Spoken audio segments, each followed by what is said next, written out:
Well, President Trump's show of force against Syria, a stark contrast to President Obama's empty red line promise back in 2013. Perhaps no one understands this more than our next guest, a Syrian refugee who survived the horror of Assad's regime's 2013 chemical attack.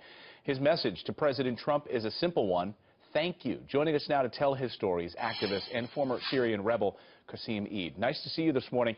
Qasim, you're in Germany this morning. When you saw what unfolded from the Trump administration in Syria over the past 72 hours, what was your response? Good morning, and thank you so much for having me. We've been waiting and screaming for help for more than 6 years, while the Obama administration just stood back and watched us getting slaughtered by the murderer dictator Bashar al-Assad. 500,000 people got killed. 12 million people got displaced and became refugees.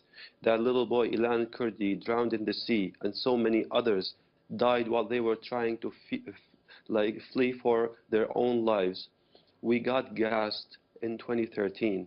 1,400 people were killed, and nothing happened until President Trump saw what happened 3 days ago when the Assad regime gassed more than 100 civilians, including a lot of women and children.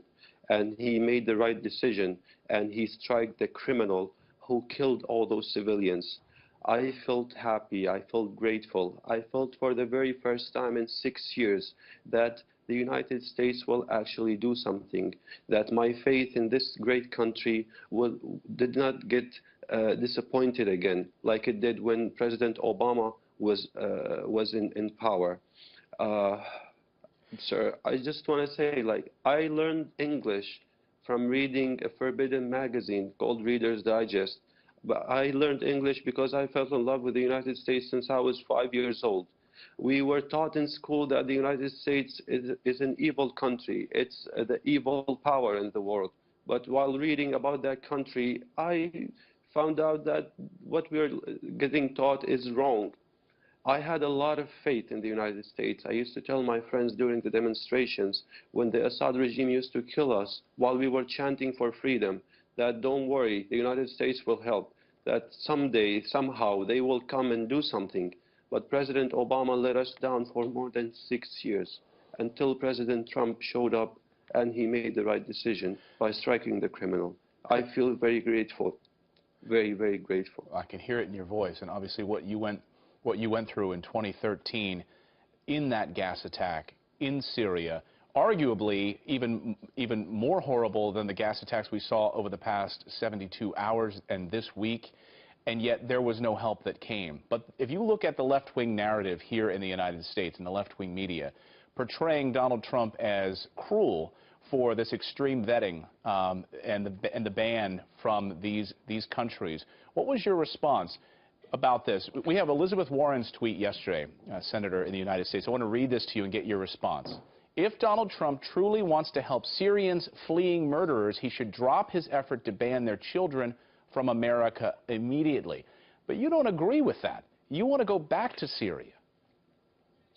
Sir, we rebelled against the brutal dictatorship that ruled Syria for more than 40 years. We rebelled to stay home, to stay in our country, to make our country a better place for all Syrians, so we can all live for the very first time as equal citizens. We sacrificed our families, our lives, our schools, our future to see our country a better place. And unfortunately, because of the inaction of President Obama and the international community, we were forced to leave. We were kicked out of our country. Syrians want to stay in Syria. We don't want to become refugees. We didn't rebel and made all those sacrifices to become refugees, not in the States, not in Germany, not in Europe, not anywhere else. We want to stay in Syria where we belong, in the country that we love. We want to go back and rebuild it and have free elections and live in democracy just like you live. How important is it for you to have American leadership? How important is it for you to have American leadership in this move to get you back home? It's beyond description. I told you I grew up having faith in this country. I learned my language. I learned English because I fell in love with this country, with the principles that this country was based on. For everyone who might forget that the United States is not just a country of immigrants. It's also a country made by rebels. If it wasn't for the great American Revolution, there wouldn't be the United States. We also rebuilt in Syria to have what you guys have, to have our own country, when we get to make our own decisions and we can all live equally. We just want to stay in our country. We just want to stay in Syria.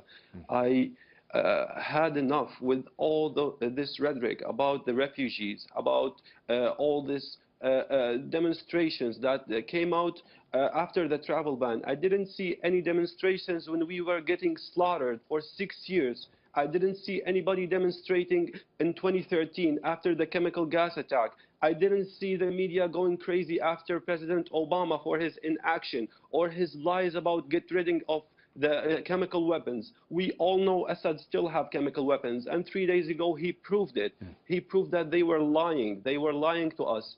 I just want to tell everyone who's watching, I left Syria. I was forced to leave Syria in 2014. I came to the United States and I testified in Congress, in the Senate, in the State Department, in the DOD, in the White House, in the United Nations Security Council. I spoke in think tanks and universities. I wrote op-eds. I was on 60 Minutes. And yet people were not listening. I was all over. Right. And no one came to help. I left the United States last year out of disappointment, not out of travel ban. I left it out of disappointment. Unfortunately, we're going to lose our satellite here, Qasim. We all, I think, want you to be able to return home, and hopefully you'll be able to do that soon. Qasim Eid, who's in Germany this morning, we appreciate you joining us.